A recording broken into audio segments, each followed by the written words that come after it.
Well, hi friends, welcome to the shop. I'm Brian Cosby and this is Provide and Protect. And today I want to share with you three things I think are oftentimes overlooked when it comes to prepping.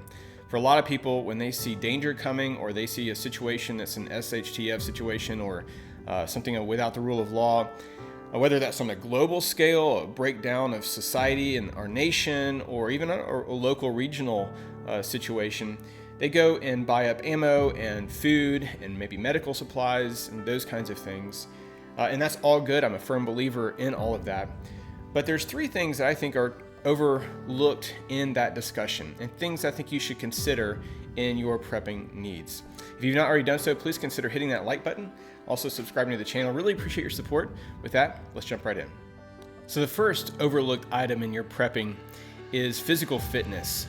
And I know for a lot of people, they will go and pack a backpack full of all their gear and their EDC stuff and their bug out bag and get home bag, whatever you want to call it. And it's filled and they're thinking they're going to be hiking for 3, 4, 5 miles, maybe even running some. Maybe it's taking a boat and paddling up a river or all kinds of things. And I'm thinking, it's probably a good idea to think about our physical fitness. Can we actually make that journey? Can we actually paddle that canoe or something? I remember years ago watching the old Man vs. Wild Bear Grylls show, and he would show how to survive in all kinds of contexts around the world. And yet, you also saw him climbing up cliffs and running and jumping and all kinds of things, swimming. And you're thinking, okay, I could probably survive in some of those climates and contexts and countries where he was. But there's a lot of them that I would need to be in like tip-top shape to do. So just something to think about in your prepping needs is actually starting to do some running or hiking or lifting or something, just so you stay somewhat physically fit. So that's the first thing I would recommend in your prepping. So the second thing I would recommend in your prepping that's oftentimes overlooked is community. Now, I know there are situations where you might be 3-4 days without being able to go to the store. But what if that was like two weeks, 3 weeks? People will do whatever it takes to feed their family. And if there's any kind of breakdown in society, if there is another mass like pandemic, if there's something going on either that global or national scale, you're going to need to rely on other people. You're going to need to know them and trust them.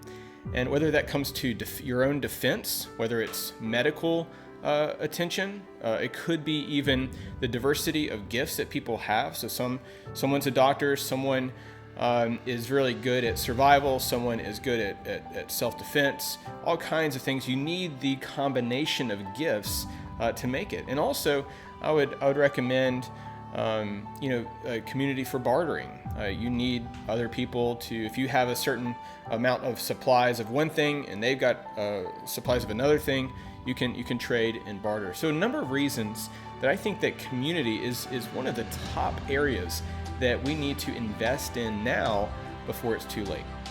So the third thing I'd recommend for your prepping that's oftentimes overlooked is faith, your spiritual fitness. There's a lot of people that go through a very difficult time. They're grieving the loss of a friend or a family member. Maybe they're in a situation that seems hopeless. And even this past pandemic, there's been a heightened levels of anxiety and stress and depression and loneliness. And I do firmly believe that faith in God is crucial when we think about the future. I'm a Christian. I'm also actually a pastor. And I firmly believe this is one of those components that is not only oftentimes overlooked and missed when we think about prepping for the future, but something I think is actually vital to our health, to our understanding, to what is true and right and good. This also ties with the community piece, but to cultivate our faith, I think is so important. And whether it's reading the scriptures or in prayer, but to invest in those things now so that you can be built up and provide that level of strength, spiritual strength for other people. So that's the third thing I recommend as you think about your prepping. I think it's oftentimes overlooked. Well, that's going to do it, folks. Thanks so much for joining me today. If you've not already done so, please consider hitting that like button and also subscribing to the channel. Really appreciate your support, and we will see you on the next video.